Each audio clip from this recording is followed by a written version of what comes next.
Bismart, professor Vinícius na área para a gente continuar falando de química e falando agora de gases, quer dizer, continuar falando de gases também, porque nós já começamos a falar. Agora nós vamos falar sobre as transformações gasosas. Eu tinha pensado aqui, eu falei, caraca, eu vou juntar duas aulas em uma só para falar das transformações das misturas gasosas, mas eu fui dar uma olhada na apostila 2, não precisa dessa correria não. Pô, a Química 1 falta só um assunto, a gente está quase acabando já a Química 1 da apostila 2. A Química 2 a gente já adiantou pra caraca, então a gente já está bem adiantado na apostila 2, então dá pra ir com calma, não precisa de desespero não, maneiro, fiquei feliz. Quando eu olhei, eu falei, caraca, mano, já tô aqui já, que maneiro. Muito bom, então eu acho que o ritmo tá maneiro, gostei. E aí eu não deixo vocês loucos e loucas aí, correndo, desesperados, fazendo exercícios de 2 capítulos, aí não sabe nem o que vai pedir direito. Então, tudo bem, dá pra gente com calma, tranquilão, sem desespero. Ah, moleque, vamos que vamos. Então, ó, falando sobre gases, coloquei uma definiçãozinha aqui, marotaça pra gente. Eu já falei disso com vocês em sala de aula, isso aqui é só para relembrar mesmo, quando eu falei dos estados físicos, isso aqui eu só dei uma amarradinha um pouco melhor, né? Então tá lá, ó. O que é um gás? Estado físico em que a substância possui característica de se expandir, ocupando todo o volume e assumindo a forma do recipiente. Lembra, a gente escreveu de uma forma um pouquinho diferente, mais sucinta, que é o que? Gases têm forma e volume variáveis, né? Ponto. Variam de acordo com o recipiente, ocupam a forma que o recipiente tem e se expandem por todo o volume daquele recipiente. Show de bola, isso é um gás. Beleza. E características de gases que a gente precisa saber. Bom, gases possuem massa e ocupam lugar no espaço. Isso é definição de quê mesmo? Que a gente estudou lá no início? Matéria. Lembra até que eu falei do balão? Enchi o balão de quê? De gás, ar atmosférico.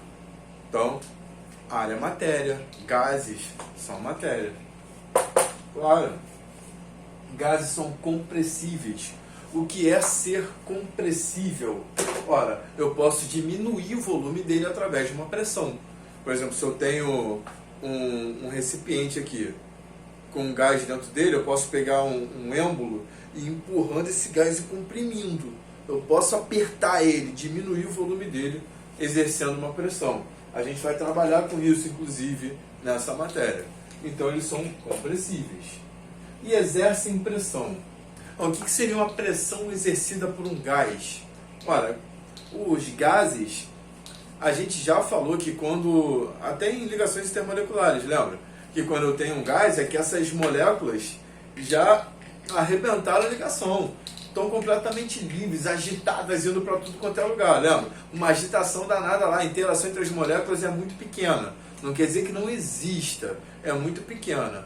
Não existir completamente nenhuma interação entre as moléculas já seria o que a gente chama de gases ideais, né? Mas a gente sabe que o comportamento de um gás ideal não existe na prática. Chegamos perto disso, mas não temos na prática. Mas enfim, a gente vai considerar aí que praticamente não tem, né? Interação entre as moléculas, a distância maior possível e tal. Então, quando as moléculas do gás estão lá, né, agitadas, indo para um lado, indo para o outro, e andando dentro do recipiente, o que acontece? Elas vão se chocando com o quê? Com a parede dos recipientes, né? Se tem, por exemplo, cadê? Deixa eu pegar um recipiente aqui. Não tem nenhum alcance. Quando eu não quero, eu deixo um monte por aqui.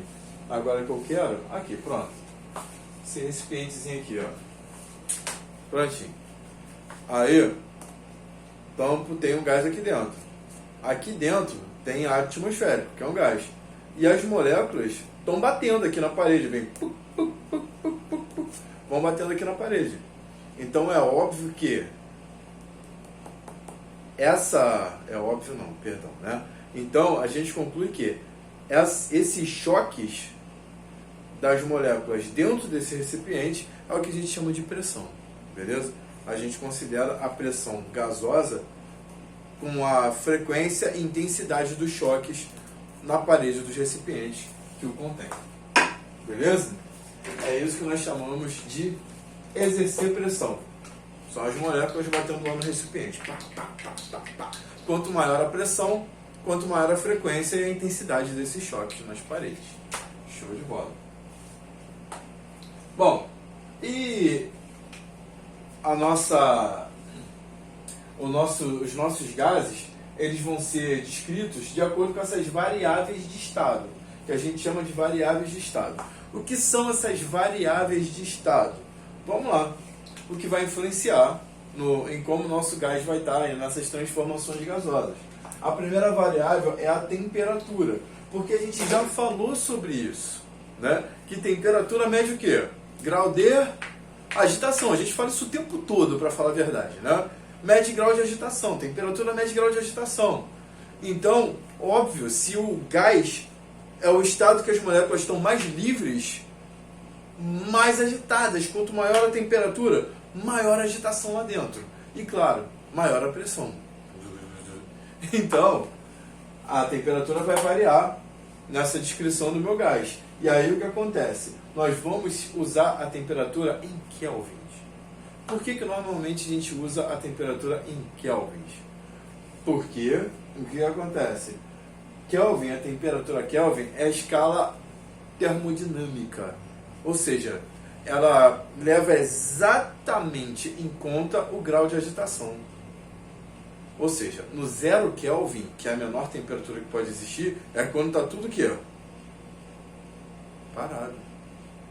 Quando está tudo parado. 0 Kelvin está tudo paradão.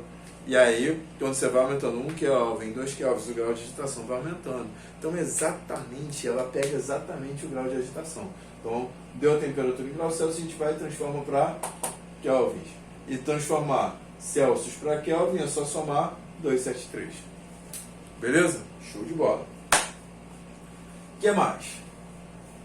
Nós vamos ter também como nossas variáveis de estado a variável pressão. Ora, e a pressão nós já falamos aqui que é, né? Só que aí a pressão do recipiente, que é feita no recipiente, a gente pode considerar de algumas maneiras. A gente pode aumentar ou pode diminuir. Eu vou segurar quando eu vou falar das transformações. Porque se eu falar agora não vai ter graça que eu vou falar depois. Então segura aí que a gente vai falar da transformação e eu falo melhor sobre a pressão. Só é bom você saber que na maioria das vezes nós vamos medir a pressão em atmosferas. E uma atmosfera é igual a 700 milímetros de mercúrio. Que porcaria de milímetros de mercúrio é esse, professor? Olha, milímetros de mercúrio veio do amiguinho Torricelli, que ele fez uma experiência que foi o seguinte: o cara já não tinha muita saúde, por isso que ele não pôde fazer em outros locais, mas dá para entender por que não tinha muita saúde. E aí, o que o Torricelli fez? Ele pegou uma bacia com mercúrio, que é extremamente tóxico, e um tubão cheio de mercúrio e tampou com o dedo. Genial! Tá querendo contar com Jesus mesmo. E aí o que ele fez? Ele pegou esse mercúrio, tampou com o dedo, virou e botou dentro da bacia. E aí deixou aquele tubo que é aberto, obviamente na extremidade que estava na bacia, e fechado em cima. Vou botar um esqueminha aqui, ó, para vocês poderem entender melhor. Porque eu sou péssimo com desenho, né? Mas depois vocês podem procurar. É uma bacia e botou um tubo assim, ó. Pronto. Essa bacia cheia de mercúrio. E... Pera aí, não pode estar aqui não. Sou muito ruim, mano, com essas paradas. Pronto. E aqui pra dentro do tubo, né, vem a coluna de mercúrio. Tá aqui assim. Pronto. E aí o que ele fez? Ele deixou se estabilizar direitinho, né? Deixou estabilizar. E aí ele percebeu que a coluna do mercúrio aqui, obviamente, era mais alta do que está na bacia. E aí ele percebeu que o que segurava esse mercúrio lá pra cima... Pera aí, rapidinho. Tá gritando meu sobrinho. Criança em casa e gravação não são coisas que combinam muito bem, não. Mas enfim, né? Eu acho que até tirei o foco aqui sem querer. Pronto, foi. Então, o que acontece? A coluna, o que estava segurando esse mercúrio acima desse nível aqui de fora era justamente o quê? Uma pressão de ar que tinha aqui fora, que era maior do que essa pressão do ar daqui de dentro. Então ele percebeu que tinha uma massa de ar do lado de fora fazendo uma pressão em cima desse mercúrio e segurando aquela coluna no nível que estava. Então isso aí foi a descoberta da pressão atmosférica. E essa pressão ele percebeu que era estabilizada ali em torno de quê? 700 milímetros de mercúrio, que era a altura que essa coluna de mercúrio estava lá. Por isso que uma atmosfera é igual a 760, desculpa, esqueci de falar 60. 760 milímetros de mercúrio. É daí que vem essa história dos milímetros de mercúrio. Bizarro, né? Bom, como é que os caras pensam nisso, né? E aquela história que a gente já tinha conversado em sala de aula também, de que a pressão ela varia dependendo da altura do lugar e, claro, da quantidade de ar, foi repetida não por ele, que estava com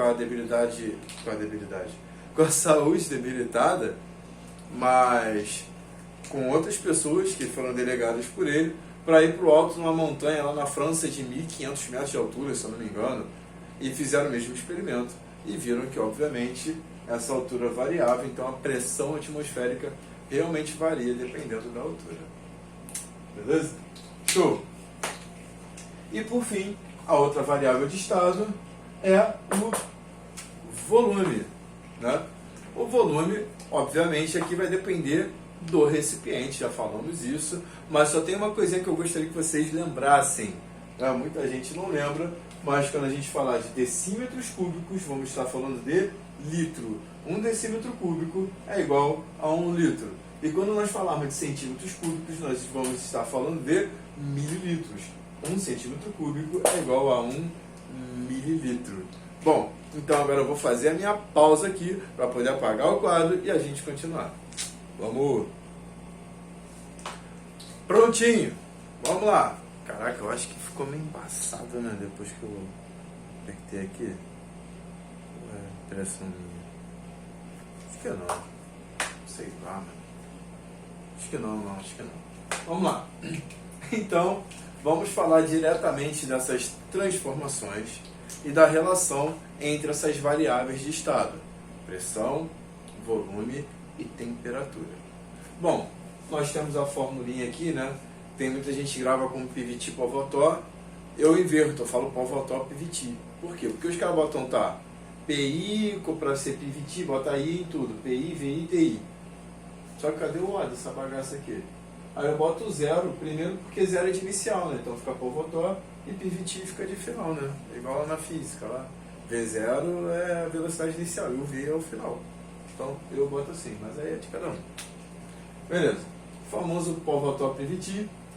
E aí a parada é a seguinte, por que se relaciona desse jeito? Multiplico a pressão e o volume e divido a temperatura. Bom, não sei se vocês já chegaram nessa matéria lá em matemática, mas existem grandezas que são diretamente proporcionais e inversamente proporcionais. Então vamos supor que eu faço uma regra de 3. Vou fazer aqui, ó, já vou apagar. Mas vamos supor que seja uma relação entre 18, sei lá, qualquer número, 5, tanto faz, igual a 10x. Pronto. Se eu digo que esses números são diretamente proporcionais, eu vou multiplicar cruzado. Então fica 18x é igual a 10 vezes 5. Isso se forem diretamente proporcionais. Se forem inversamente proporcionais, eu vou multiplicar em linha. Que? Como assim, professor? Esse vezes esse vezes esse. Aí ficaria 18 vezes 10 é igual a 5x. Beleza? Então, diretamente proporcionais, cruzado. Inversamente proporcionais, em linha. Tá. Professor, e o que isso tem a ver com aquela fórmula ali? Ora, monstro. É só você pensar na relação que eu ia falar sem querer, travei para deixar para agora, né? Para falar de pressão, temperatura e volume.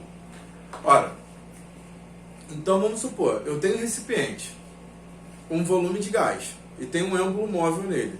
Se eu apertar esse êmbolo, se eu apertar ele, eu estou aumentando a pressão. E quando eu estou aumentando a pressão, o que eu estou fazendo com o volume? Estou diminuindo. Certo? Aqui, ó, isso aqui é um recipiente, ó, do tamanho aqui, ó, de uma mão a outra. Vou aumentar a pressão, vou começar a apertar. O que está acontecendo com o volume? Ó, está diminuindo. Então, quando eu aumento a pressão, o volume diminui. Então, são grandezas inversamente proporcionais. Quando um aumenta, o outro diminui. Se são inversamente proporcionais, eu faço o quê? Multiplico assim, ó, em linha. Por isso que é P0 V0 igual a PV. Mas agora, pensa na pressão com a temperatura. Quando eu tenho uma temperatura grande, a temperatura aumenta. Já falei isso lá no início da aula, por exemplo. A temperatura aumenta, o grau de agitação aumenta. Se o grau de agitação aumenta, a pressão também aumenta. A frequência e a velocidade dos choques, a intensidade é maior. Então, se a pressão aumenta e a temperatura aumenta junto, opa, olha aí, é diretamente proporcionais, então multiplico cruzado.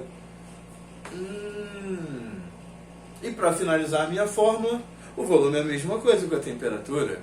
Quanto maior a temperatura, maior a agitação, maior volume vai ocupar. Lembra que a gente já até falou da densidade do ar frio e do ar quente?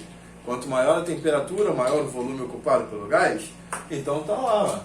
Então isso aqui também é uma verdade. É que volume e temperatura são diretamente proporcionais. Então vamos explicar cruzadão. Por isso que é V0 T0 igual a PV, ou P0 V0 T0 é igual a PV T. Beleza? Show de bola. Isso vai ajudar a gente para mais coisa? Vai pro gráfico. Já vou falar. Se liga. Mas aí nós temos as transformações especiais. A primeira delas é a chamada de isotérmica. Para iso, a gente já sabe que quer dizer o quê?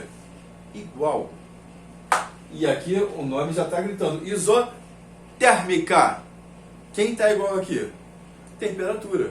Se a temperatura está igual, não está variando, não faz sentido eu dividir os dois lados pelo mesmo valor. Então dane-se, a temperatura morre. E a minha fórmula vai ficar simplesmente só o quê? P0, V0 é igual a PV. Você pegou, botei o ponto. Então a fórmula vai ficar desse jeito. Uma isotérmica. P0, V0 é igual a PV. Ora, Boyle e Mariotti fizeram um experimento mostrando isso. O que acontece? Colocou um recipiente do jeitinho que eu tinha falado. Por isso isso aqui é chamado de lei de Boyle e Mariotti. Recipientezinho com um êmbolo. E aqui eu tenho várias partículas de gás. Pronto. Isso aqui é um êmbolo, tá? Finge que é um êmbolo, que isso aqui não tem, tá? Não tem vazamento nenhum. Pronto. Que é fechadinho. Já falei que eu não sou bom com desenho, que ali é um êmbolo. Acredita, aceita. Tá lá. E tá aqui. Aí, por exemplo, eu vou botar aqui para segurar esse êmbolo um pezinho. Tá lá, segurando o pezinho. O que acontece? Foi verificado por esses caras no experimento que a situação é a seguinte: se eu aumentar a pressão sem mudar nada na temperatura, e como é que eu aumento a pressão sem mudar nada na temperatura? Aperto. Então, o que acontece? Vou ter uma segunda situação. Ih, lasqueira, tá muito ruim isso aqui. Em que eu vou apertar. Então, ao invés de um, vou jogar lá dois pezinhos. Aumentar a temperatura, aumentar a pressão, é botar mais peso aqui em cima, apertar mais esse êmbolo e comprimir mais esse gás. Bom, então foi visto que dá para fazer o quê? Aumentar a pressão sem mexer na temperatura. E com isso, o que eu vou estar fazendo? O jeito de fazer isso é o quê? Diminuir o volume do gás, apertar ele. Essa é a chamada lei de Boyle-Mariotti. E, graficamente, ele fica desse jeitinho aqui, uma hipérbole. Por quê? Porque é o tipo de gráfico para grandezas que são o quê? Inversamente proporcionais. Percebam, se eu estou aumentando a pressão, eu estou diminuindo o volume. Pronto. Matamos a primeira. Vamos para a segunda. A famosa transformação... todas elas têm a mesma fama. Não sei por que eu falei isso. Mas vamos lá. Transformação isobárica. Bom, iso quer dizer igual. E eu acho que é baros, do grego, quer dizer pressão. Por isso que tem até uma unidade de pressão que é bar. Então, mesma pressão. Opa, mesma coisa, né? O que eu vou botar do lado e de outro o mesmo valor? Vai ser cortado depois mesmo. Então eu já corto logo da fórmula. Se a pressão é igual, morreu. Morreu. Se morreu, a minha fórmula vai ficar o quê? V0 sobre T0 é igual a V sobre T. Ah, moleque, é essa fórmula aqui que nós vamos usar numa transformação isobárica. Essa fórmula que a gente vai usar na isobárica. Então quer dizer que dá para eu mexer no volume e na temperatura sem mudar a pressão? Claro que dá. Olha, eu não tenho meu êmbolo móvel aqui. Vamos supor, esquece essa parada aqui, ó. Vamos supor que eu tinha deixado só o mesmo pezinho lá em cima. Ou seja, a mesma pressão. Isso aqui, ó, tá numa temperatura X. Beleza. Se eu aumento a temperatura, o que vai acontecer com o volume? Automaticamente, se é um êmbolo móvel, o que vai acontecer com a temperatura? Não, se eu aumento a temperatura, o que vai acontecer com o volume? Os gases vão tender a ocupar um volume maior. Então esse êmbolo vai se deslocar. Pronto, para manter a pressão igual. Se eu deixo com a mesma pressão, ó, ele vai deslocar esse êmbolo. Vamos supor uma temperatura de 2x aqui, ó. Dobrei a temperatura, ele vai subir um dobro de volume aqui, ó. Sobe também. Por isso são grandezas diretamente proporcionais. E quando são grandezas diretamente proporcionais, o que vai acontecer?